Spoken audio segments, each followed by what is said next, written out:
Jadi nggak tahu tentang edukasi masalah mental. Kalaupun tahu, nggak tahu harus kemana untuk menyelesaikan masalah mental itu. Jadi akhirnya pergi ke, yaitu tadi, ke habaib, kiai, mentok-mentok ke Gus Samsudin.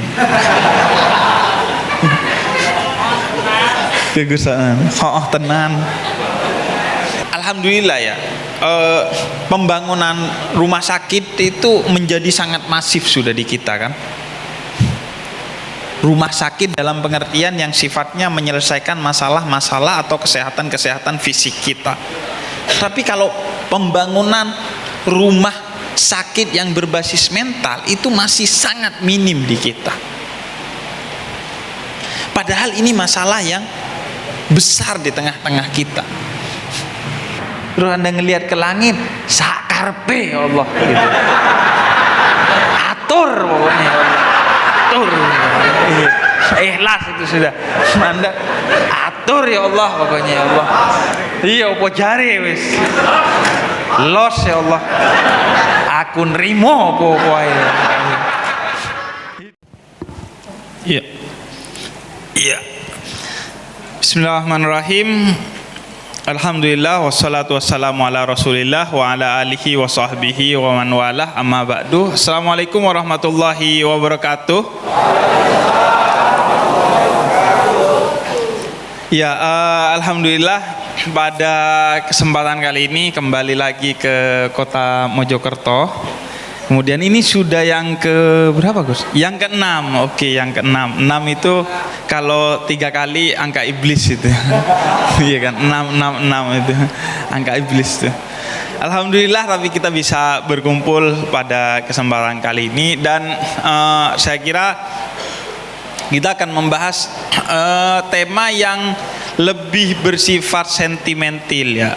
Artinya tema yang sering kita abaikan sehari-hari, tapi padahal ini adalah sesuatu yang begitu dekat dengan kita dan seringkali mengganggu kita dalam kehidupan sehari-hari gitu.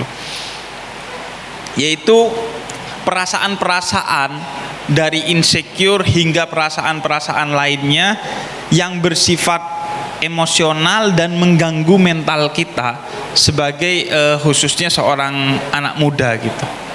Sehingga terlalu banyak kerusakan-kerusakan dan kehancuran-kehancuran itu yang disebabkan karena masalah-masalah mental tersebut. Karena dalam risetnya Global Healthcare, jadi kapan lagi gitu ceramah ngutipnya bukan ayat, bukan hadis, riset gitu. Tapi riset itu menyebutkan 27% orang Indonesia itu punya berbagai jenis masalah-masalah mental. Sehingga kemudian waktu untuk Indonesia itu biasanya di atas jam 11 sampai sebelum jam 4 subuh tuh. Itu waktunya orang Indonesia melek justru tuh jam segitu. Karena waktu Indonesia overthinking tuh, WIO tuh. Iya. Jadi anehnya kita itu begitu kan. Waktu jadi santri itu kita susah bangun, setelah jadi santri kita itu jadi susah tidur gitu. Itu penyakitnya kita tuh. Jadi waktu jadi santri kalau bangun yang susah, tidurnya gampang. Setelah jadi santri bangunnya gampang, tidurnya yang susah gitu. Nah, itu diakibatkan karena 1 dari 10 anak muda di Indonesia itu punya masalah-masalah mental. Yang itu parahnya seringkali tidak disadari karena tidak ada edukasi yang mencukupi kepada kita bahwa kita itu punya masalah mental. Jadi gak ada edukasi yang mencukupi tentang hal itu, sehingga kita gak sadar tuh kalau sebenarnya kita itu punya masalah mental dan sangat mengganggu bahkan merusak diri kita. Karena di Indonesia itu kan masalah mental itu belum umum untuk dibahas, padahal penderitanya 27%, artinya 1/4 loh orang Indonesia itu punya masalah mental. 27% itu kan angka yang tinggi sekali, berarti ya antara 2 sampai 3 orang justru, bukan hanya 1, 2 sampai 3 orang memiliki masalah mental. 27 juta, 1 dari 10 orang memiliki masalah mental. Sekitar 10% karena 27 juta jumlahnya. Nah, kita itu masalahnya adalah kita gak punya kesadaran yang cukup baik tentang masalah-masalah mental. Kalaupun kita sudah punya kesadaran, kita itu tidak tahu harus kemana menyelesaikan masalah mental itu, sehingga kemudian biasanya justru pergi ke kiai, habaib, ustadz, kemudian disembur dan lain sebagainya lah. Iya kan? Maksud saya tentu bukan masalahnya lu kenapa kalau ke kiai, ke habaib, itu urusan agama, urusan lainnya. Tapi kalau urusan mental ini bisa berbahaya. Nanti saya jelaskan bagaimana bahayanya kalau kita salah diagnosa tentang masalah mental. Salah diagnosa ini bisa 2, bisa pergi ke orang yang tidak tepat, atau bisa self diagnosis, mendiagnosa dirinya sendiri seolah-olah saya insecure nih, saya punya masalah mental ini nih, saya punya masalah mental itu, saya punya fobia ini, fobia itu, padahal gak ada. Justru yang bikin fobia adalah perasaan bahwa kamu fobia gitu. Self diagnosis itu bahaya dalam masalah mental. Nah, jadi gak tahu tentang edukasi masalah mental. Kalaupun tahu, gak tahu harus kemana untuk menyelesaikan masalah mental itu. Jadi akhirnya pergi ke, yaitu tadi, ke habaib, kiai, mentok-mentok ke Gus Samsudin. Ke Gus tenan. Kok bisa itu? Kok bisa loh? Orang itu ngasih waktu dan ngasih perhatian untuk ngurusi hal-hal gitu, itu lucu banget itu. Itu kan kelihatan bahwa kita itu banyak pengangguran memang. Makanya. Nah, kalaupun tahu harus pergi ke psikolog atau psikiater, di Indonesia psikolog dan psikiater itu dipersepsikan sebagai dokternya orang gila. Sehingga kita takut tuh. Takut disangka, lu kok psikolog? Gila lu gitu. Kamu gila. Kok ke psikiater? Kenapa gila kamu, stres gitu? Itu masalah kita. Dan yang terakhir, kalaupun tahu harus pergi ke psikolog atau psikiater, dia gak punya duit untuk membayar jasa psikolog dan psikiater.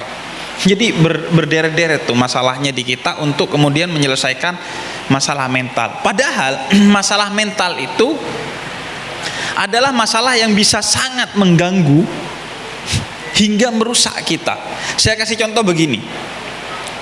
Ada teman saya yang akhirnya bercerai dengan pasangannya hanya karena si pasangannya ini dibilang temperamental. Jadi temperamen. Pasangan saya temperamental. Sehingga kemudian dia gak bisa mengatasi dan akhirnya bercerai itu dengan pasangannya karena urusan itu. Atau ada yang bercerai dengan pasangannya karena pasangannya ini terkesan nyebelin. Karena kalau naruh sesuatu itu harus presisi, harus lurus. Jadi kalau naruh sesuatu itu gak mau tuh di tempat seadanya, dia harus lurus dan lain sebagainya. Padahal itu masalah mental yang kalau Anda sadari itu hanya dengan 3 sampai 12 kali konseling itu selesai masalah. Maksudnya kenapa harus sampai cerai gitu? Kayaknya lebih ke karena gak ada cinta sudah gitu, bukan karena masalah mental gitu. Cuma cari-cari lah, wah kamu ini punya masalah mental kayaknya. Solusinya kita cerai aja gitu. Aduh. Kenapa gak ke psikolog, ke psikiater gitu. Tapi banyak itu terjadi. Orang menganggap suaminya jahat atau istrinya aneh hanya karena masalah-masalah mental yang ada pada diri suaminya atau diri istrinya, yang sejatinya rata-rata masalah mental itu bisa selesai mentok dengan 12 kali konsultasi di seorang psikolog atau bahkan ke psikiater dengan obat-obat tertentu. Artinya itu sebenarnya kalau kita tahu bukan masalah besar. Karena penanganannya itu sebenarnya relatif mudah. Tapi memang kita cenderung melakukan hal konyol tentang sesuatu yang tidak kita ketahui. Kita itu memang cenderung melakukan kehancuran-kehancuran, menciptakan kehancuran-kehancuran lantaran kita tidak punya ilmu tentang sesuatu tersebut. Saya kasih contoh ya, memang misalnya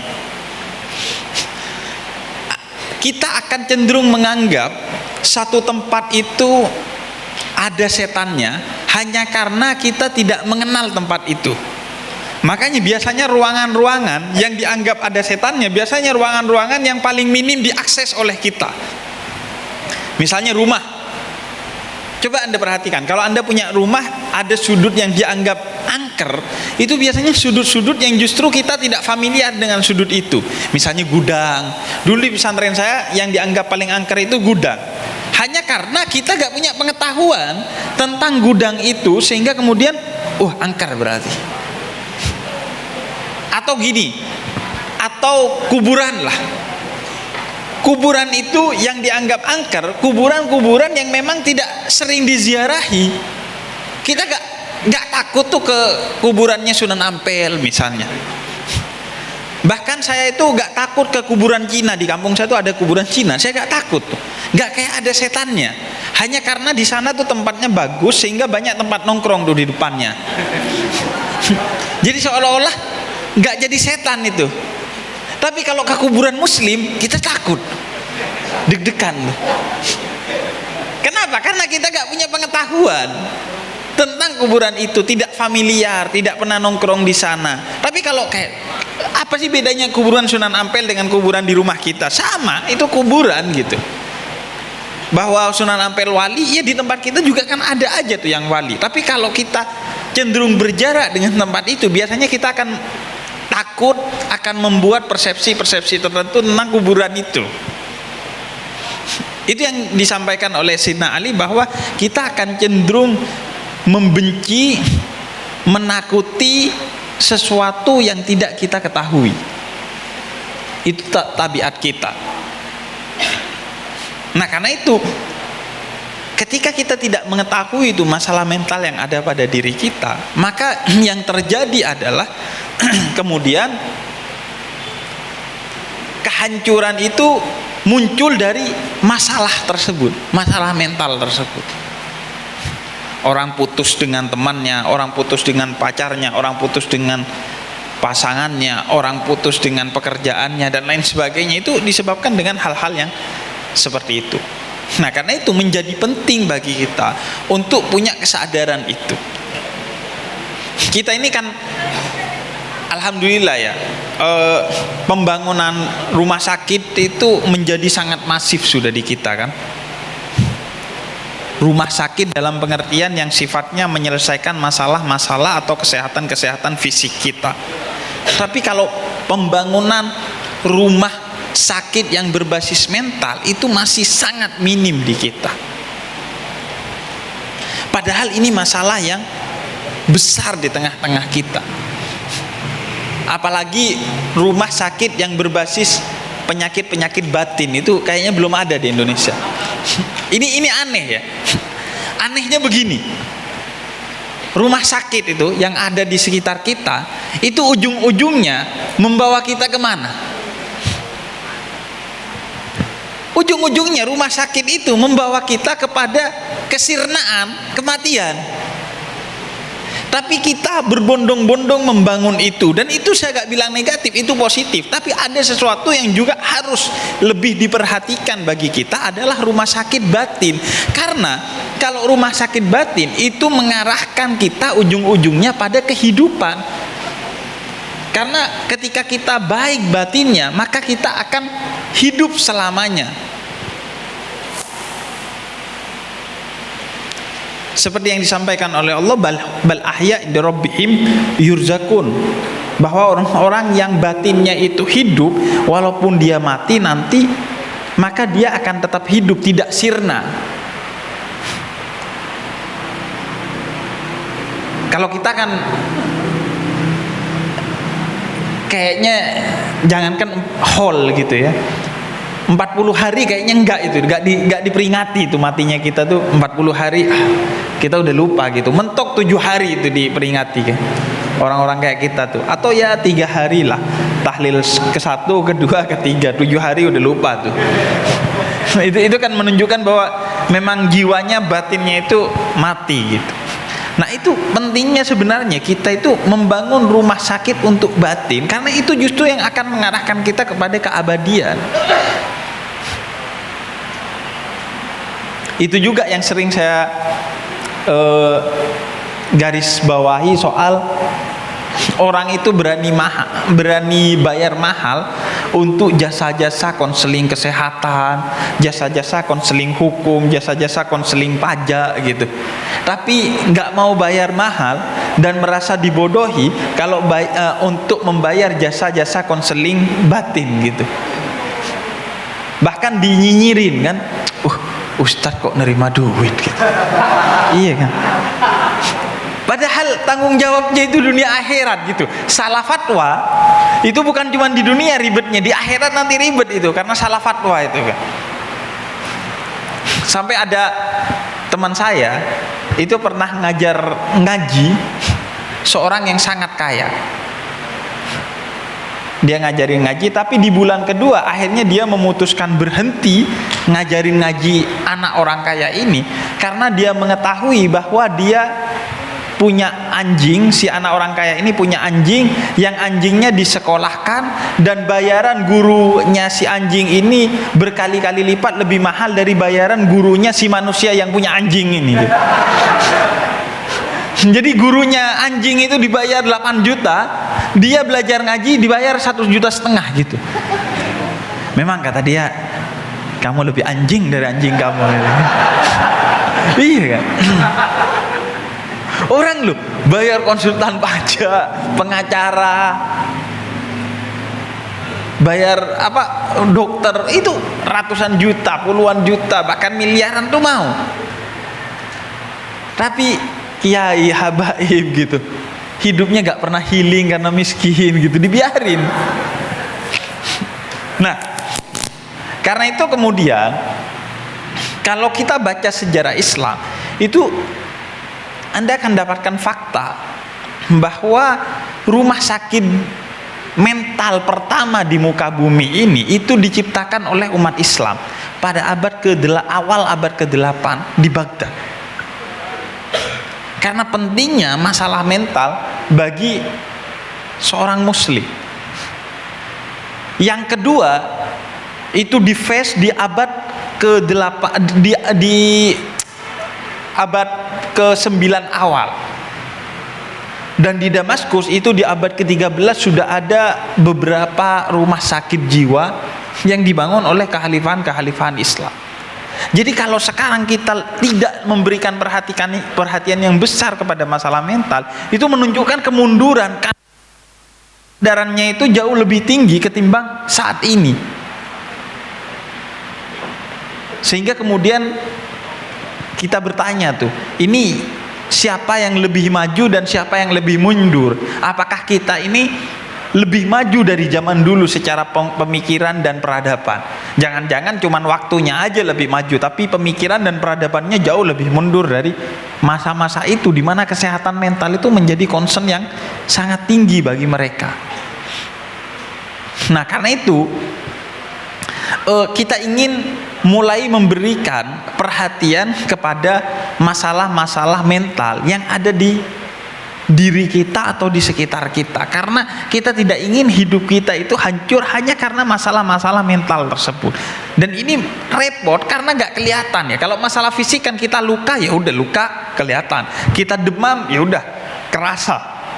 Tapi kalau masalah mental, karena itu ini menjadi concern kemudian bagi saya dalam beberapa ulasan-ulasan saya gitu, dalam beberapa ceramah-ceramah saya. Bahkan saya bikin di Jakarta itu rumah cahaya, itu rumah sehat mental yang diberikan secara gratis untuk siapa saja yang mau melakukan konseling di bidang mental atau punya masalah-masalah mental, dan sifatnya gratis. Karena pentingnya itu masalah mengurai masalah mental. Nah, salah satu masalah mental yang ada di sekitar kita itu adalah sekarang insecure. Dengan ragam bentuknya. Tapi saya ingin mengawali dari kita rapikan dulu definisi tentang insecure. Jadi insecure itu perasaan tidak nyaman dan tidak aman tentang diri sendiri terkait hal-hal negatif yang ada pada diri kita yang sebenarnya bisa kita ubah oleh diri kita sendiri. Jadi bukan hal-hal yang tidak bisa kita ubah. Kalau hal-hal yang tidak bisa kita ubah, ya udah. Misalnya ya, kenapa ya saya kok lahir sebagai seorang Papua, atau kenapa ya saya lahir sebagai seorang Madura, kan jadi gak keren saya gitu misalnya. Itu yang disebut insecure. Artinya Anda menolak sesuatu yang ada pada diri Anda yang itu tidak bisa dirubah dan itu tidak negatif, itu insecure. Tapi kalau justru positif perasaan, justru hal-hal yang sifatnya positif dan hal-hal yang sifatnya bisa diubah, maka justru seharusnya kita insecure. Contohnya begini, Bib, saya nggak mau belajar lah, biarkan, saya nggak mau insecure dengan kebodohan saya misalnya, saya terima kebodohan saya ini gitu. Mohon maaf, itu bukan insecure, itu lebih ke keterbelakangan mental kayaknya. Atau gini, saya nggak mau insecure dengan badan saya yang gendut gitu, saya terima saja. Itu bukan pada tempatnya, karena itu terkait dengan kesehatan kita, terkait dengan hal-hal yang sifatnya positif bagi diri kita dan bisa kita ubah. Tapi kalau kita punya hal-hal yang dianggap kekurangan oleh banyak orang dan itu tidak bisa diubah serta itu bersifat negatif, maka jangan insecure kepada itu, tapi bersyukur saja terhadap hal itu. Jadi itu dulu, agar kita gak apa-apalah, saya kan banyak tuh dari kita yang saya memang orangnya begini gitu, padahal ngeselin nih orang gitu. Biarin, saya memang orangnya gini gitu, saya gak mau insecure sama hal-hal begini. Iya, Anda gak insecure, teman Anda yang gak secure gitu, yang gak aman ada di samping Anda gitu. Akhirnya dijauhin Anda sama orang-orang gitu. Nah karena itu definisi dasarnya dulu. Nah, insecure ini bahaya sekali bagi diri kita, karena yang diserang adalah mental kita untuk kemudian bersosialisasi, bahkan untuk sekedar berdiri sendiri sebagai diri kita sendiri, sehingga lama-lama itu bisa mengarahkan kita kepada depresi hingga bunuh diri. Kalau orang tidak menerima apa yang ada pada dirinya, padahal itu bukan hal yang negatif dan sesuatu yang tidak bisa diubah, sehingga ya udah dia akan bergelut dengan hal itu dan itu akan buruk bagi diri kita, pasti akan menyebabkan berbagai masalah. Nah, karena itu agama sebagai way of life, sebagai jalan hidup bagi kita. Dalam hal ini konteksnya kita akan bicara Islam, itu memberikan patron-patron, memberikan arahan-arahan bagi kita untuk terhindar dari perasaan-perasaan insecure itu. Karena pelibatan agama dalam masalah-masalah mental itu adalah sesuatu yang bukan hanya sah, tapi bisa menjadi salah satu pintu utama untuk penyelesaian masalah mental kita. Dan itu sah-sah saja dalam psikologi yang sifatnya sekuler. Misalnya kalau Anda baca Viktor E. Frankl, itu salah seorang psikolog terkenal, yang dia jadi psikolog karena dulu dipenjara oleh Hitler Jadi dia dipenjara oleh Hitler bersama puluhan ribu orang lain, dan di penjara itu dia dapati banyak orang bunuh diri. Setelah dia teliti kenapa mereka bunuh diri, karena kehilangan makna. Jadi nggak tahu salahnya apa, nggak tahu di penjara sampai kapan, akhirnya ya udah bunuh diri. Banyak yang bunuh diri karena kehilangan makna. Maka kemudian dia melakukan pendekatan psikologis untuk mengembalikan makna hidup bagi seseorang, sehingga dia tidak sampai bunuh diri. Karena inti dari hidup itu kan kepemilikan kita akan makna. Kalau makna hidup itu sudah hilang, habis kita. Makanya Allah itu sedari awal mengatakan wa ma khalaqtul jinna wal insa illa liya'budun. Dan ini bukan surat An-Nas.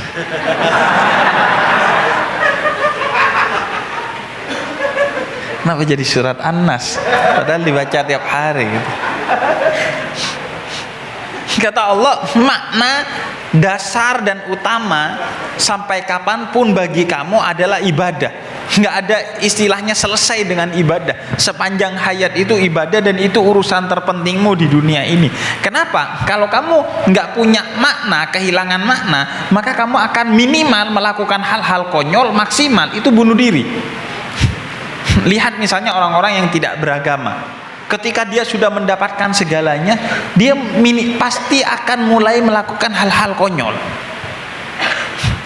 Melihara binatang apa gitu yang aneh-aneh gitu, melakukan perjalanan aneh ke satu tempat yang aneh, kemudian manjat gunung yang tinggi untuk hal-hal yang aneh. Dia melakukan hal-hal yang aneh, yang kalau ditanyakan ke dirinya apa sih maksud kamu melakukan itu, ya bingung juga. Itu hanya untuk kepuasan diri sendiri aja, tapi gak ada makna yang valid tentang apa yang dia lakukan. Tapi kalau kita kan gak akan pernah kehilangan makna, karena kita tahu bahwa kita sudah punya tugas utama di muka bumi ini, yaitu untuk beribadah, untuk mengisi hidup kita dengan penuh makna. Nah, kalau orang gak beragama, ketika dia dipenjara tanpa waktu yang jelas sampai kapan dan tanpa alasan yang jelas kenapa dia dipenjara, itu bunuh diri. Kalau kita kan ya sudah, kita ibadah aja di dalam penjara, kita jalani ini sebagai ujian dari Allah dan lain sebagainya. Bahkan ini bisa menjadi kekuatan seseorang di penjara. Makanya ada seorang pejuang muslim itu yang dimasukkan ke Guantanamo dulu, zaman Guantanamo. Ini dikisahkan oleh seorang penerjemah bahasa Arab di Guantanamo yang kemudian menulis buku. Dia cerita ada seorang muslim itu dipukulin untuk suruh menyampaikan rahasia yang dimiliki dia tentang pasukan-pasukan muslim yang menjadi lawan Amerika pada saat itu.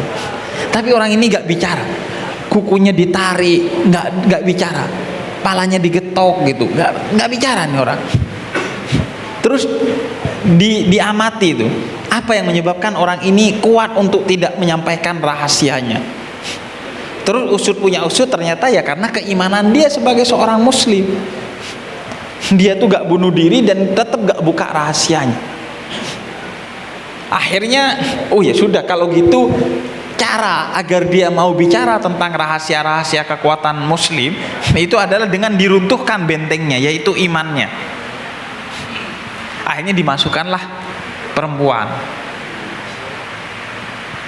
masukin di penjara. Ketika dia di penjara tuh dimasukin, dia duduk diikat tangannya, kemudian dimasukin perempuan cantik, dia joget pargoy. Iya, jadi dia melakukan tarian-tarian eksotis untuk bikin si cowok ini kemudian melakukan perzinahan dengan dia. Tapi ternyata si cowok ini nggak kenapa-kenapa. Dia gak tertarik dengan perempuan ini.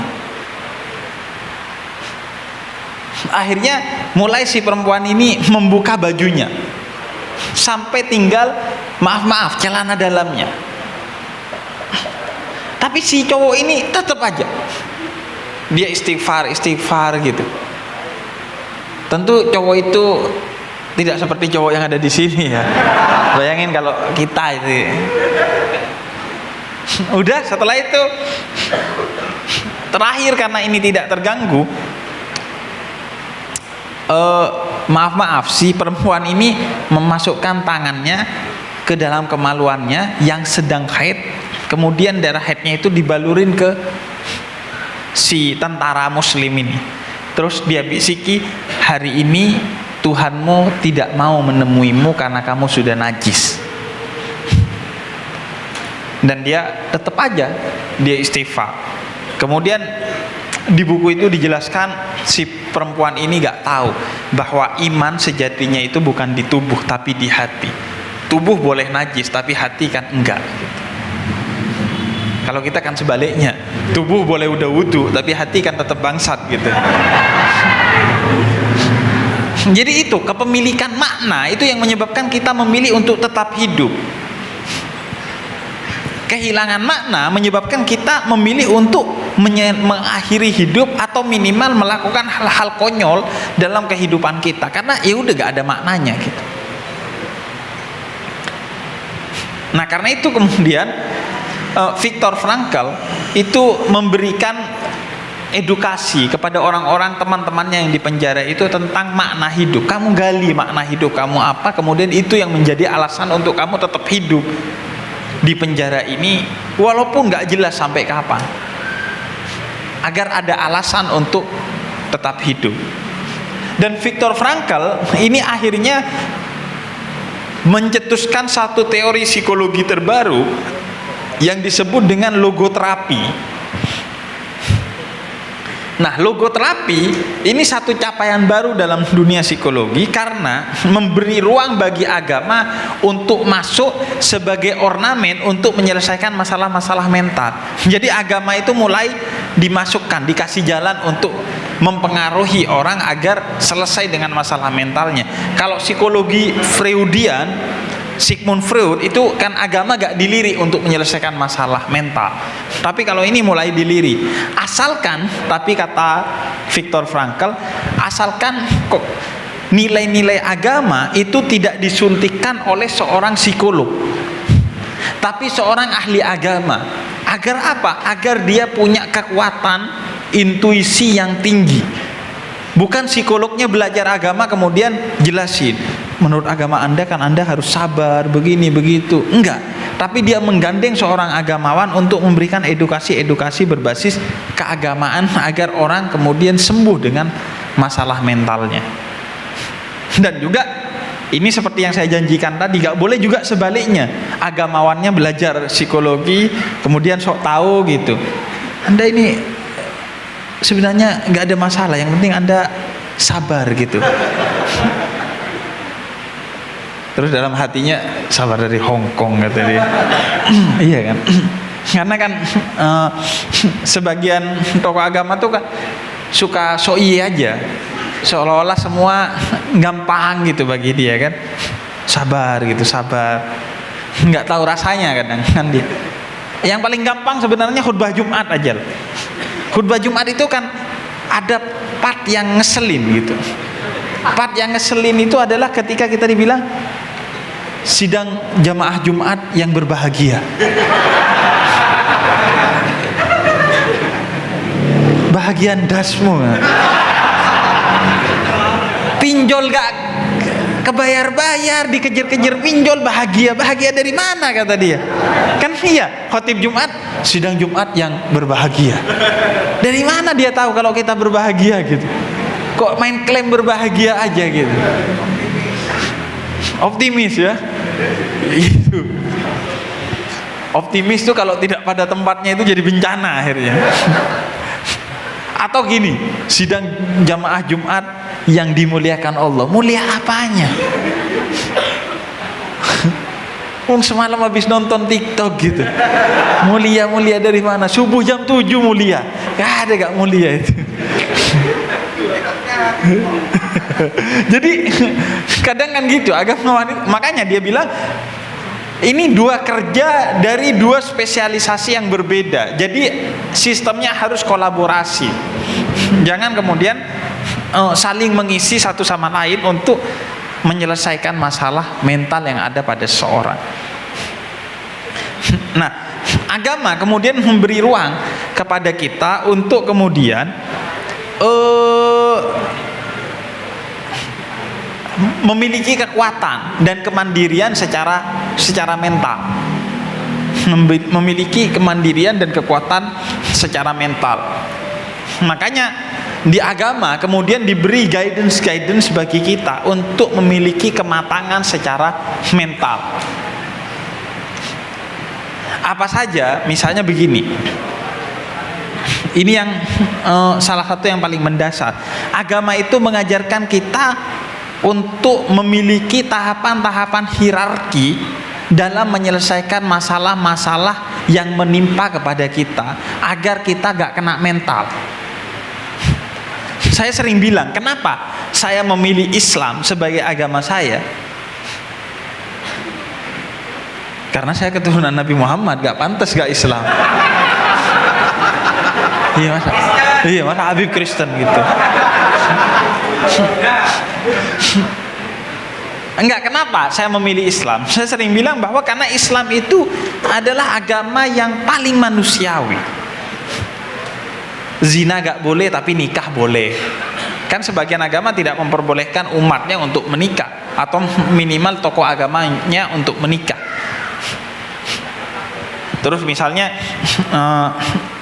dalam Islam, kalau kamu membalas keburukan orang lain dengan balasan yang setimpal gak apa-apa, tapi kalau kamu memaafkan itu jauh lebih baik.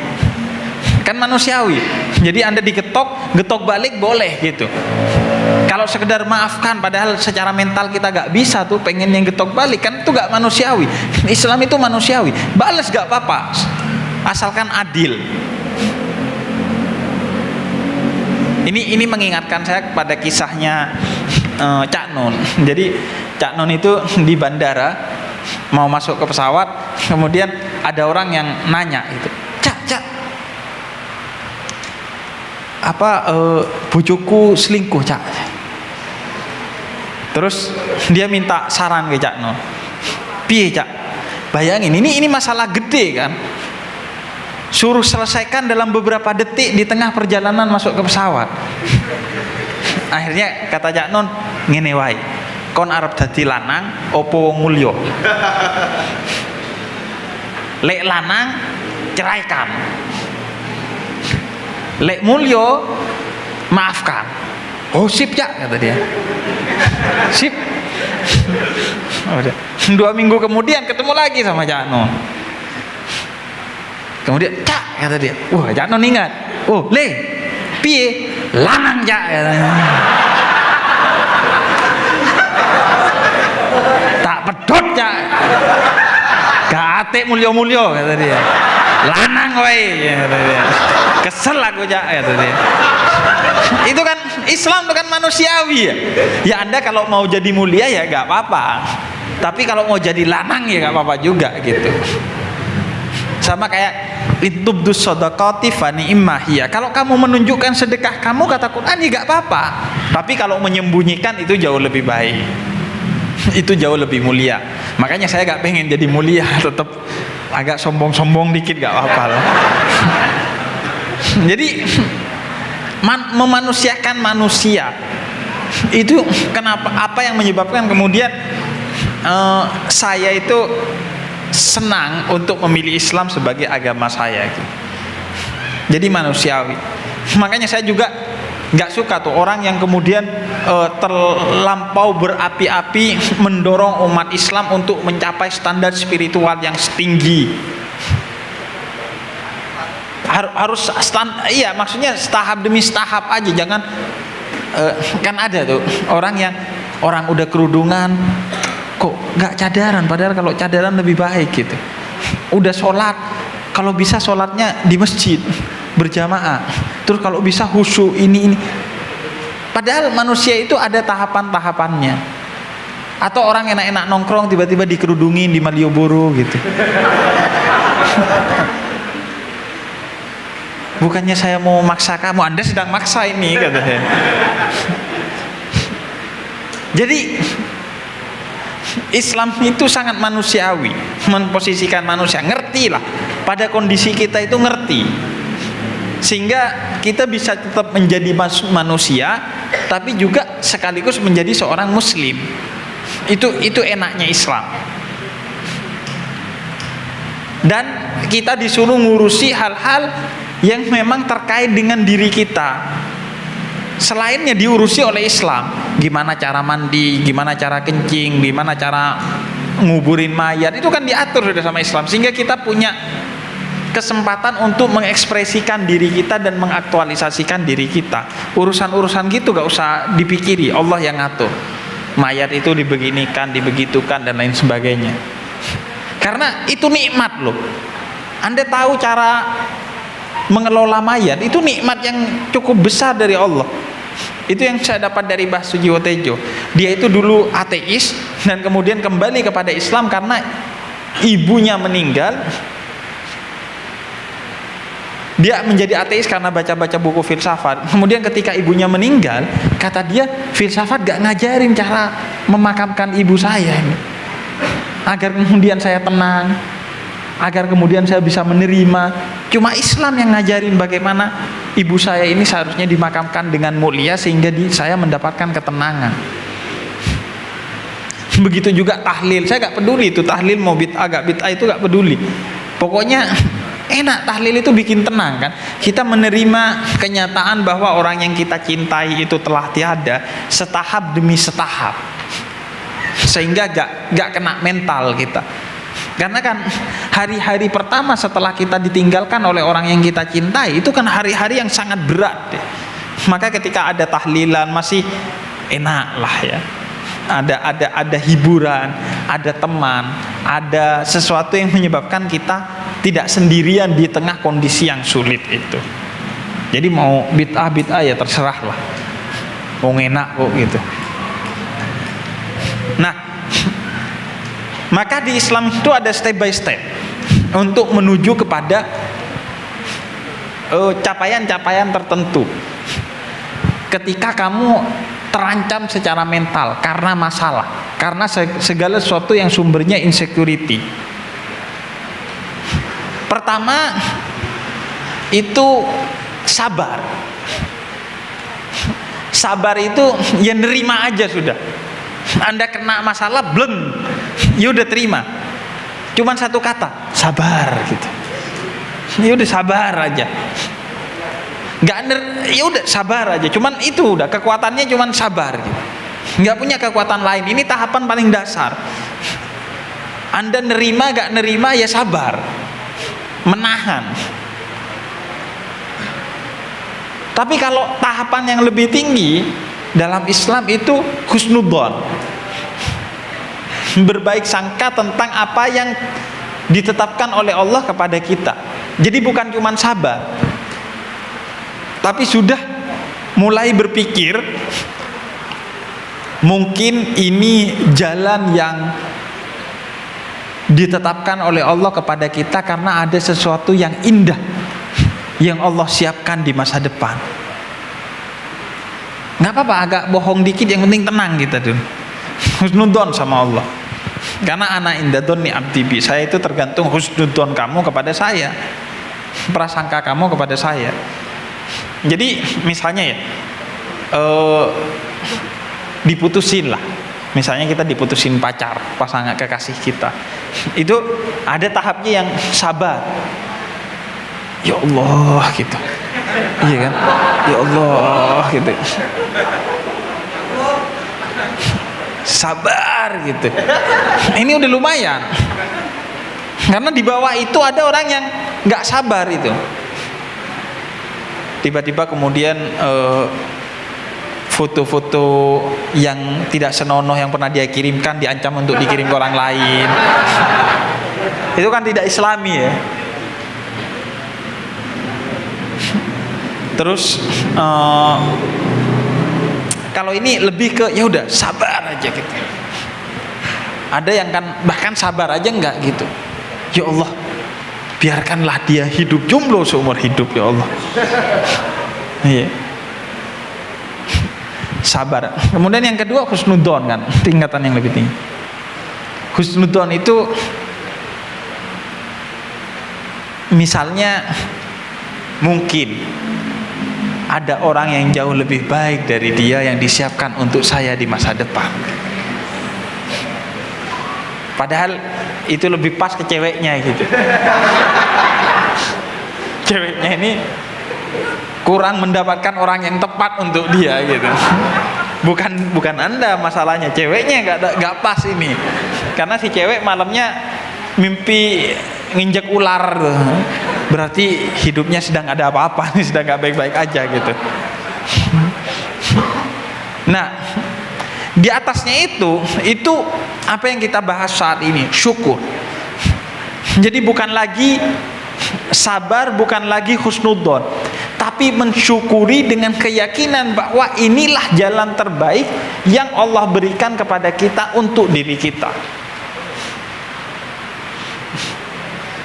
Jadi kemudian alhamdulillah saya putus dengan dia. Karena kalau gak putus, misalnya alhamdulillah saya putusin dia. Karena kalau gak saya putusin dia, pasti dia mutusin saya duluan.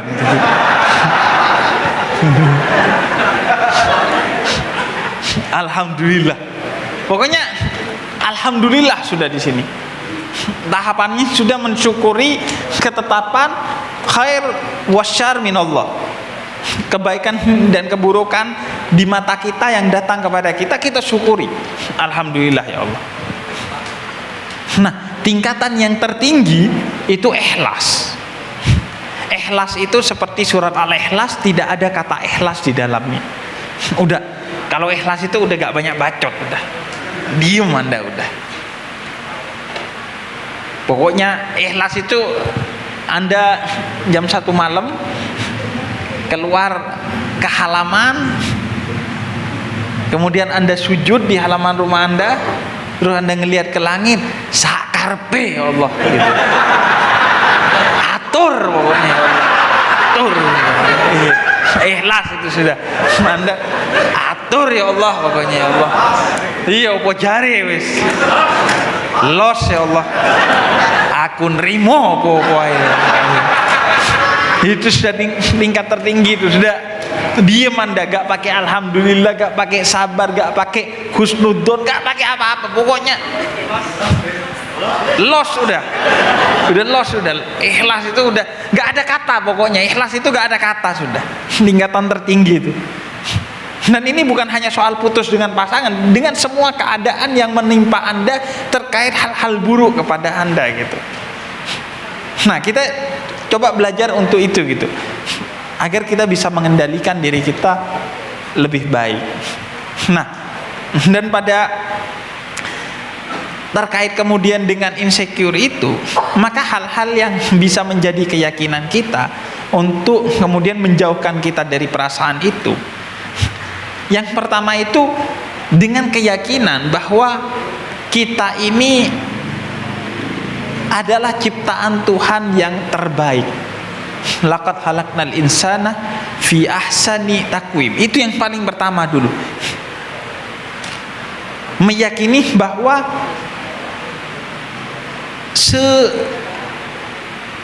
sebelangsak-belangsaknya Anda, seburuk-buruknya kita, tapi paling tidak ini sperma terbaik dari orang tua kita kepada kita gitu. Iya kan? Anda itu dari persaingan dari berapa juta orang yang jadi. Itu kan dari berapa juta calon anak yang sebenarnya berebut. Jadi seburuk-buruknya Anda itu ya terbaik ini sudah. Itu yang terbaik udah. Karena itu saran saya, hindari hal-hal menghambur-hamburkan calon bayi Anda di kamar mandi. Takutnya yang di kamar mandi itu yang seharusnya yang terbaik gitu. kasihan anak Anda gitu. Kasihan itu anak Anda. Jadi tahan itu, tolong ditahan itu. Gak taunya calon presiden itu sebenarnya. Yang jadi calon RT. Itu pun gagal gitu. Jadi bagaimanapun Anda ini ahsani takwim, terbaik.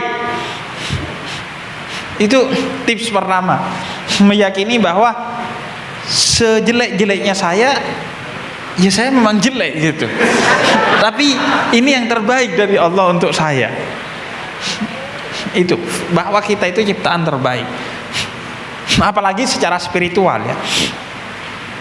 Anda pernah berpikir nggak bahwa kita ini manusia Allah ciptakan pakai tangannya Allah. Kata Allah dalam Al-Quran, aku ciptakan manusia dengan tanganku. Kemudian aku tiupkan ruh kepadanya dari ruhku, wa nafakhtu min ruhi. Kemudian aku masukkan dia ke surgaku, Nabi Adam. Kemudian aku minta malaikat, iblis, jin, demit, semuanya untuk sujud kepada manusia. Dan kemudian manusia melanggar ketetapan Allah, dan kemudian diturunkan ke bumi, tapi masih tetap Allah jadikan khalifatullah fil ard. Allah jadikan pemimpin di muka bumi ini. Padahal kita melanggar aturan. Dengan segala kenikmatan yang Allah berikan itu, apa kata yang bisa kita ucapkan kecuali alhamdulillah. Dan betapa buruknya orang yang menghinakan dirinya dengan maksiat, padahal Allah telah muliakan dia semulia-mulianya. Walaupun sudah keluar tuh dari surga Nabi Adam, karena pilihannya Nabi Adam sendiri untuk memetik dan memakan buah khuldi, itu kan pelanggaran walaupun bukan dosa. Tapi kemudian kita tetap dijadikan khalifatullah fil ard, khalifahnya Allah di muka bumi ini, setiap kita, padahal udah melanggar. Dan itu wataknya kan nurun ke kita ya, karena kita ini kan cucunya Nabi Adam semua. Saya itu, teman saya di Solo ada begitu, Bib saya cucu Nabi juga Bib. Oh iya kata dia, dari jalur Sayyidina Hasan apa Sayyidina Husin? Enggak, Nabi Zakaria Bib katanya. Maksudnya kita kan repot ngeceknya ya, kalau cucunya Nabi Zakaria ya, diceknya di mana gitu. Nah akhirnya itu wataknya nurun kepada kita. Makanya gini, persatuan itu penting, karena kalau Anda bertengkar dengan manusia lain, itu di mata Nabi Adam, dua anaknya sedang bertengkar. Betapa sedihnya Nabi Adam. Dan watak Nabi Adam itu kemudian turun kepada kita, sehingga semua di muka bumi ini halal, kecuali sedikit saja Allah haramkan untuk kita. Kan iya, secara usul fiqh itu segala sesuatu halal, kecuali ada hal yang mengharamkannya sehingga kemudian dia menjadi haram, dan itu jumlahnya sedikit, tapi tetap lo pilih yang haram. Itu kan watak yang dibawa dari Nabi Adam tuh. Dikasih surga, cuma jangan sentuh buah khuldi. Penasaran malah sama yang nggak boleh, padahal yang nggak boleh cuma satu, selainnya boleh. Akhirnya turun ke muka bumi karena memetik buah khuldi. Itu hikmahnya dua. Pertama, hikmahnya adalah bahwa Nabi Adam metik satu buah aja turun dari surga. Kemudian aneh kalau ada orang nebangin pohon secara ilegal kemudian berharap masuk surga tuh. Nabi Adam tuh metik satu pohon aja, satu buah aja jatuh dari surga. Kemudian yang kedua, Nabi Adam itu cuma dilarang satu hal, tapi justru itu yang dipilih di tengah kenikmatan yang tiada terhingga. Kita kan juga gitu kan. Ada Coca-Cola, ada Sprite, ada cendol, ada susu, ada semua minuman. Hammer enak kayaknya. Iya kan? Bangsat enggak? Iya kan? Semua halal. kok masih ngelirik Hamr itu loh. Kan aneh gitu. Nah, itu yang pertama. Kemudian yang kedua, Allah itu mengajarkan kepada kita untuk melihat segala sesuatu itu secara utuh. Karena bisa jadi sesuatu itu tampak buruk dan menyebabkan kita insecure hanya karena kita ngelihatnya setengah-setengah. Sebagai contoh, tai lalat. Tai lalat itu kalau dilihat tai lalatnya doang, itu kan jelek. Tapi kalau Anda lihat secara keseluruhan wajah, kadang yang bikin manis itu tai lalatnya, kecuali kalau gede ya. Justru yang bikin manis itu kan tai lalatnya. Jadi mungkin sesuatu itu tampak buruk di mata kita sehingga kita insecure hanya karena kita terlalu sempit dan terlalu temporal melihatnya, hanya melihat saat ini. Padahal kalau dilihat dalam jangka waktu yang panjang atau dalam penglihatan yang luas itu positif gitu. Tidak negatif. Kemudian yang ketiga itu adalah pentingnya bagi kita merasa qanaah, cukup dengan apa yang Tuhan berikan kepada kita. Perasaan cukup itu yang penting. Jadi perasaan bahwa ya ini yang paling pas porsinya untuk saya, yang diberikan Tuhan kepada diri saya. Kalau lebih atau kurang gak enak. Jadi qanaah itu merasa cukup dengan yang Tuhan berikan kepada kita, itu menjadi sesuatu yang penting. Makanya Nabi itu setiap ditanya oleh Allah minta sesuatu, Nabi selalu bilang cukup. Kamu sebagai Tuhanku itu sudah cukup bagi aku. Jadi perasaan bahwa tidak pernah merasa cukup itu yang kemudian memicu insecure. Kemudian yang selanjutnya, yang keempat, itu pilih circle yang baik. Karena yang bikin insecure kadang itu circle. Contohnya gini, ada satu orang bahagia dengan 2 anaknya dan 1 istrinya, hidup bahagia dengan pendapatan 3 juta sebulan. Udah bahagia bertahun-tahun, tiba-tiba di grup WhatsApp ada obrolan, gaji kamu berapa? Kata dia 3 juta, dengan bangganya dia karena dia sudah bahagia dengan segitu. Lah, kerja siang malam banting tulang cuma dapat 3 juta. 3 juta cukup buat apa? Cukup kata dia. Iya kalau cuma begitu. Kalau begini, kamu nggak pernah ke sini, kamu nggak pernah ke situ. Mulai itu dia nggak merasa cukup dengan gajinya. Padahal sebelumnya bertahun-tahun merasa cukup. Tapi omongan grup WhatsApp bangsat nih. Kan ada aja orang-orang gini di grup WhatsApp tuh. Ini yang bikin kita akhirnya mulai gak merasa cukup. Akhirnya mulai ngeluh ke bosnya, minta kenaikan gaji. Bosnya gak mau dan akhirnya dia malah dipecat. Akhirnya 3 juta pun gak dapat gitu, karena omongan grup WhatsApp itu. Jadi hikmahnya, Anda sekarang keluar dari grup WhatsApp, karena itu mencelakakan Anda gitu. Grup WhatsApp itu emang berapa sih proporsi Anda bahagia karena grup WhatsApp itu? Makanya saya tuh paling grup WhatsApp tuh paling nggak penting grup WhatsApp itu. Apalagi grup WhatsApp keluarga tuh. Iya. Saya 3 tahun nikah, istri saya belum punya anak. Grup WhatsApp mulai celometan tuh. Kok belum punya anak? Kenapa? Akhirnya istri saya mulai kepikiran, nanya ke saya, kita kok belum punya anak? Kata dia. Terus kata saya, tenang aja. Ada wanita namanya Maryam, nggak punya suami, Allah mau dia kasih anak, dia punya anak tuh, namanya Isa anaknya. Dia bingung, Maryam, Isa. Loh itu maksudnya Nabi Isa? Iya, itu kan gak ada bapaknya. Tapi karena Allah mau kasih anak walaupun gak ada suaminya, Allah bisa bikin dia hamil.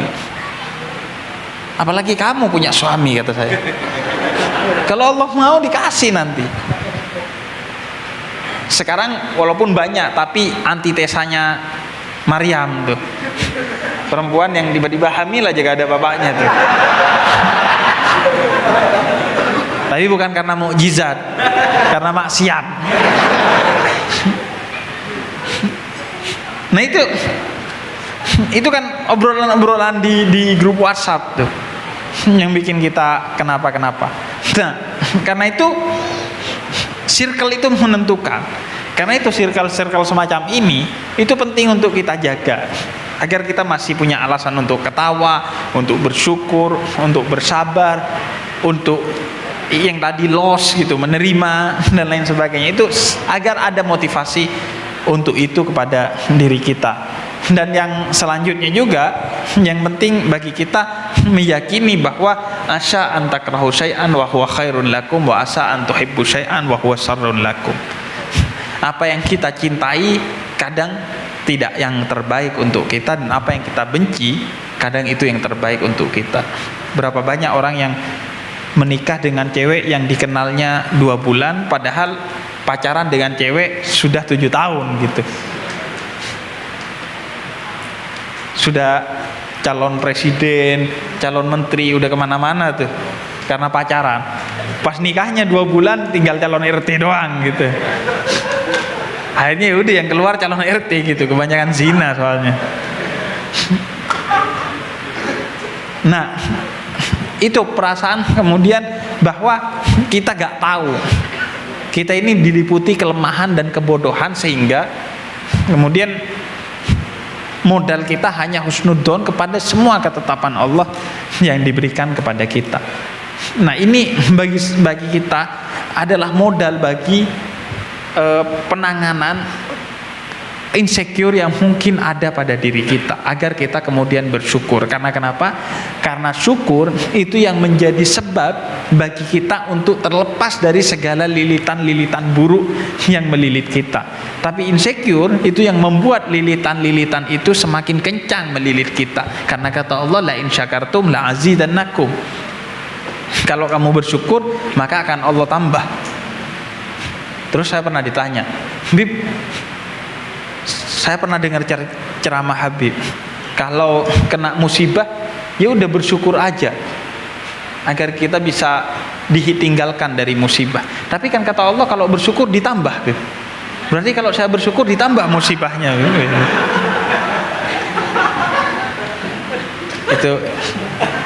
Itu jawaban untuk orang itu. Itu orang kayak gitu gak usah Anda dalilin tuh. Iya, itu tinggal Anda dalilnya itu ke orang itu cuma gitu.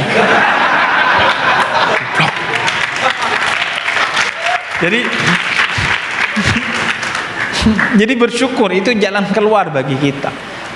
Makanya kecakapan kita untuk bersyukur itu adalah solusi bagi segala masalah kita. Dan ingat, la in syakartum la azidannakum wa la in kafartum inna adabi lasyadid.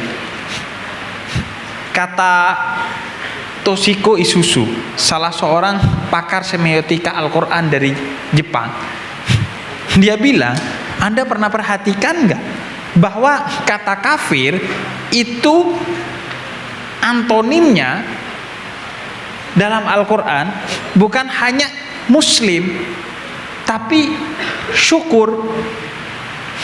Orang yang nggak bersyukur itu berarti orang kafir. Kan kata Quran begitu, la in syakartum la azidannakum wa la in kafartum. Kalau kamu kafir, adab Allah pedih.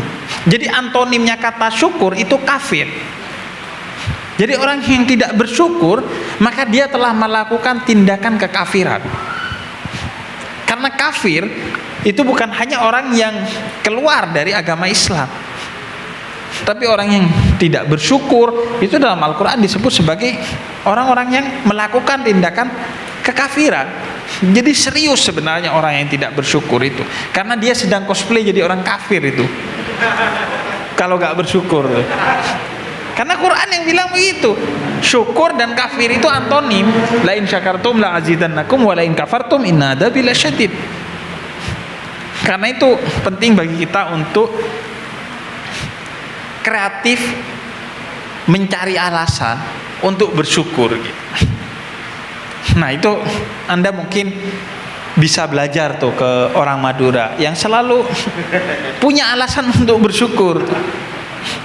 Misalnya anaknya kecelakaan, jebret. Kemudian luka tangannya, untung cuma luka, nggak patah. Kalau patah tangannya, untung tangannya, bukan kakinya. Kalau kakinya kan nggak bisa sekolah. Kalau kakinya patah, untung satu, nggak dua. Kalau dua nggak bisa kemana-mana. Kalau kakinya dua patah, untung kakinya bukan lehernya. Pokok selalu ada cara untuk bersyukur gitu. Selalu ada jalan untuk bersyukur.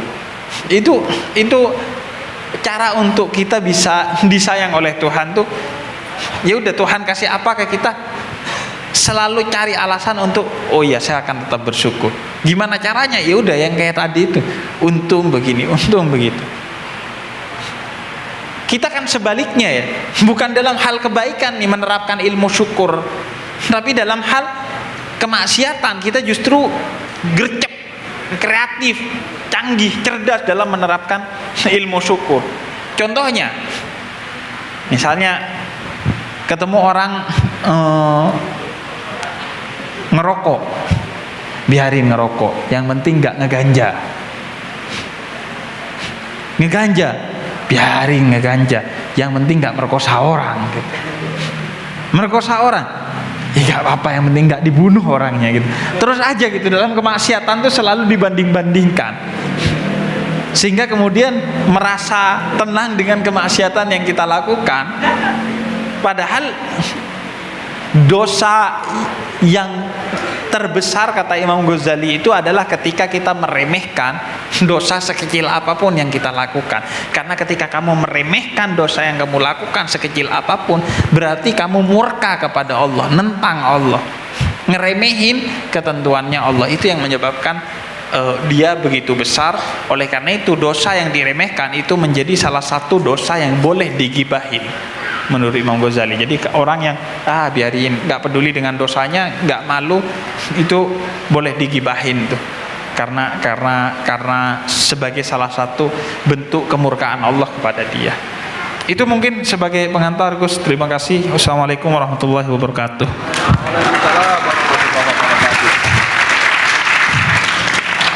Alhamdulillah, singkat padat tapi penuh makna dan isi. Paling tidak ada beberapa catatan yang saya simpulkan sederhana dari apa yang disampaikan oleh Habib Ja'far. Paling tidak kita perlu mengenali diri kita sendiri dan sadar akan apa yang sebenarnya mampu kita lakukan dan sadar akan apa yang sebenarnya tidak mampu kita lakukan. Kesadaran akan kemampuan ini akan menjadikan kita manusia yang sadar, dan sehingga manusia yang sadar ini tidak akan menjadi manusia yang mudah untuk merasa insecure. Dan diantaranya maka kita perlu menatakan diri kita kepada level-level yang sudah disebutkan tadi itu. Paling tidak kalau kita belum bisa menjadi manusia yang ikhlas, kita menjadi manusia yang bersyukur. Sebelum menjadi manusia yang bersyukur, kita harus menjadi manusia yang selalu berprasangka baik kepada Tuhan. Sebelum bisa ke sana, kita harus merasa menjadi manusia yang sabar. Baiklah sahabat-sahabat, paling tidak ini sedikit kesimpulan yang nanti bisa teman-teman lanjutkan dengan mungkin ada hal-hal yang masih menjadi kegelisahan karena melihat wajah-wajah insecure semuanya ini. Seperti biasanya kami akan membuka beberapa sesi untuk pertanyaan. Biar lebih fair, kita akan bagi dalam 2 sesi. Setiap sesi akan kita berikan kesempatan minimal 3 penanya yang akan kita bagi dari sisi sebelah timur, sisi tengah, dan sisi sebelah barat. Selanjutnya kami persilakan kepada teman-teman yang ingin berdiskusi. Pertama, pertama studi 1, yang dari tengah 2, 3. Monggo dari yang perempuan dulu, katanya ladies first gitu ya.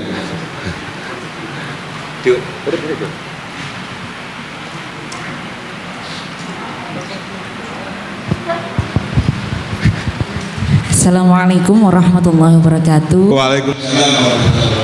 Habib yang saya hormati, pemuda-pemudi tersesat yang durjana yang semoga berbahagia. Ada beberapa pertanyaan yang ingin saya ajukan ke Habib, kurang lebih 3. Mohon Yang izin, pertama, nama dan dari mana? oh iya, lupa. Tak kira Habib masih ingat sama saya, Habib. Saya Uswah, Habib, dari sini-sini aja, Mojokerto. Oke. Yang pertama yang akan saya tanyakan kepada Habib, membahas tentang mental health ya, Habib. Tadi Habib sempat membahas tentang mental health. Kita harus mengakui bahwa mental health itu adalah isu yang kadang terpinggirkan oleh publik. Banyak orang yang abai soal mental health, padahal ini adalah sesuatu yang sangat penting dan harus menjadi concern kita semua. Saya mau flashback kembali, Bib. Saya mau bercerita kembali beberapa bulan atau tahun kemarin. Ada sebuah kejadian yang itu peristiwanya viral di mana-mana, yakni tentang Widya. Widya itu adalah warga asli Kabupaten Mojokerto, Bib. Beliau ini adalah korban dari kekerasan seksual. Pertama dia hamil dengan pacarnya, kemudian karena pacarnya tidak mau menikahinya, akhirnya dia menggugurkan kandungannya dengan desakan oleh pacarnya. Kemudian tidak hanya itu, dia depresi dan dia sempat menerima victim blaming dari keluarganya. Jadi semua keluarganya menyalahkan dia ya, istilah victim blaming itu kan korban yang sudah menjadi korban kemudian disalahkan kembali. Nah itu Widya mengalami victim blaming dan itu tentu saja menambah rasa depresinya hingga pada akhirnya dia bunuh diri, Bib. Bunuh diri di sebelah makam ayahnya. Mungkin Habib juga mendengar kisah yang viral itu ya, itu dari warga kita sendiri Kabupaten Mojokerto. Saya berhari-hari menangis mengikuti alur dari cerita tersebut karena ternyata masih banyak sekali, terutama karena berita itu viral, maka komen-komen yang ada baik di Twitter, Facebook atau media sosial yang lain adalah satu, kamu adalah tidak punya iman. Intinya begitu. Itu salah satu contoh ya, Bib. Salah satu contoh yang depresi. Belum lagi ada lagi ibu-ibu pasca melahirkan yang kita sebut dengan baby blues. Jadi dia depresi atau PPD, postpartum depression. Setelah melahirkan dia tidak mendapatkan perlindungan dari keluarganya, tidak mendapatkan dukungan dari keluarganya dengan berbagai alasan. Misalkan kamu nggak becus ngurus anakmu, anakmu bayi kok nangis kamu diamkan, kamu harus begini, harus begitu, tradisinya seperti ini, tradisinya seperti itu, maka itu akan membuat dia semakin depresi. Oke, dan salah satu pertanyaannya nih, okay. biar lebih cepat. Ya, Karena kan tadi pertanyaan 3 katanya ini. Ini baru belum pertanyaan. Mohon maaf ya, jangan depresi dengan kata-kata saya ini. Lah, kebanyakan itu tadi yang saya tanyakan. Apa sih hubungannya mental health dengan kurangnya iman? Karena itu yang selalu saja diungkapkan oleh orang-orang. Kamu depresi, kamu bunuh diri itu karena kamu kurang iman. Coba kalau kamu lebih bersyukur, coba kalau kamu itu tadi memiliki iman yang tebal dan lain sebagainya. Kemudian yang kedua, Bib, tadi saya sempat menangkap ada 3 hal, yakni yang pertama ada insecure, kemudian ada self love, kemudian ada narsistik. Lah, sebenarnya bagaimana sih cara kita mengidentifikasikan mengidentifikasikan, nah ini baru benar ya, 3 hal itu. Mengapa kalau yang namanya insecure itu ke arah negatif, kalau self love itu ke arah positif, sedangkan kalau narsistik itu ke arah negatif? Bukankah itu apalagi yang self love sama narsistik ya, itu kan beda-beda tipis, tapi orang yang mengartikan self love itu positif, yang narsistik itu negatif. Kemudian yang ketiga, yang terakhir, saya itu sebenarnya pingin banget ya foto bareng sama Habib, tapi kita kembali itu insecure. Kenapa? Karena Habib kan kalau jejer ya, saya jejer sama Habib gitu, misalnya foto berdua, itu tentu saja kan insecure-nya di hidung. Habib itu kan mancungnya ke depan, kalau saya kan mancungnya masih tertunda gitu, jadi hidung saya kan kayak stiker timbul gitu yang ditempel. Baik, terima kasih. Wassalamualaikum warahmatullahi wabarakatuh. Waalaikumsalam warahmatullahi wabarakatuh. Sahabat Banser, mohon izin itu, Mas, sahabat, mic-nya tolong diantarkan ke penanya. Iya. Yang kedua, nama, dari mana, dan to the point pertanyaan. Assalamualaikum warahmatullahi wabarakatuh. Waalaikumsalam. Saya Zaim dari Jember, Bib. Tangge. Saya pingin ya masalah pribadi saya lebih tepatnya. Oh. Jadi saya punya tunangan, Bib. Nah, singkat cerita tunangan saya itu tidak disetujui dengan kiainya karena tunangan dengan saya. Nah, di situ. Ya saya pingin ikhlas yang dijelaskan Habib tadi, tapi ya berat saya, Beb.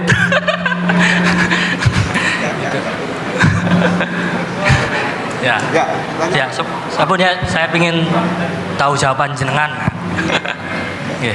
Yes, wassalamualaikum warahmatullahi wabarakatuh. Waalaikumsalam warahmatullahi wabarakatuh.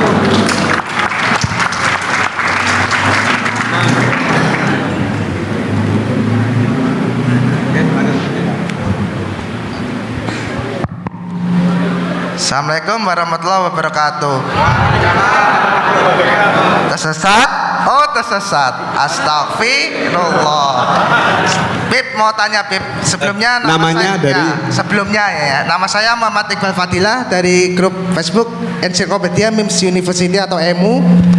Saya mau menanyakan 3 hal Bib. Karena Allah suka yang ganjil-ganjil, saya mau tanya 3 hal. Pertama, kapan pemuda tersesat kembali lagi programnya? Karena Coki akan diisukan bebas ini. Kapan mau diadakan lagi di YouTube? Terus yang kedua, soal mental health ya. Ini kan soal masalah mental, masalah batin. Sedangkan psikolog di Indonesia itu masih sangat sedikit dan sangat mahal. Gimana kalau kita alihkan ke tasawuf atau ke toriko-toriko? Itu kan masalah batin juga, masalah rasa kan gitu. Terus yang ketiga, di umat Islam ini kan ada, bisa dikatakan ada 3 firqah besar. Ada Sunni, ada Syiah, ada Salafi Wahabi. Nah, selama ini kan kesannya 3-3-nya ini saling ribut.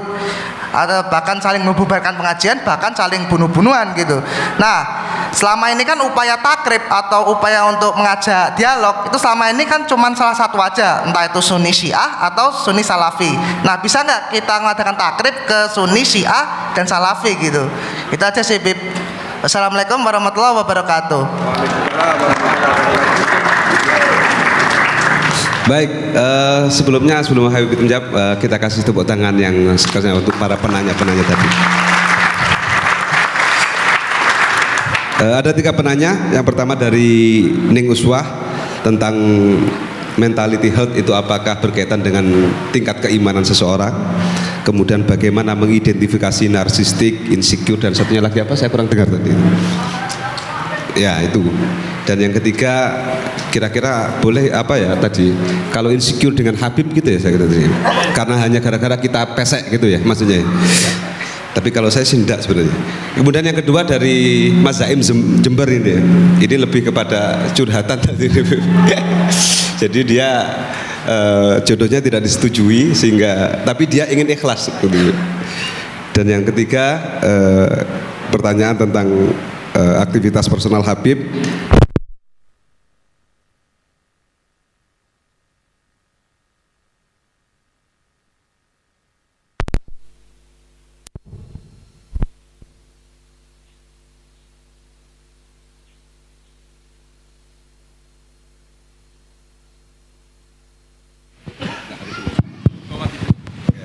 Yang ketiga tadi tentang program pemuda tersesat kapan kembali, kemudian bisa nggak kemudian masalah mental ini kita alihkan atau kita selesaikan dengan cara mengarahkannya kepada masalah tasawuf, masalah ikut torekot, dan yang ketiga tentang apa tadi? Oh ya, takrib, tentang ketiga kelompok besar ini. Kenapa kemudian yang dilihat hanya ributnya saja, kenapa enggak ketika dia didamaikan dan duduk bersama ngopi bareng gitu. Pada Habib kami silahkan.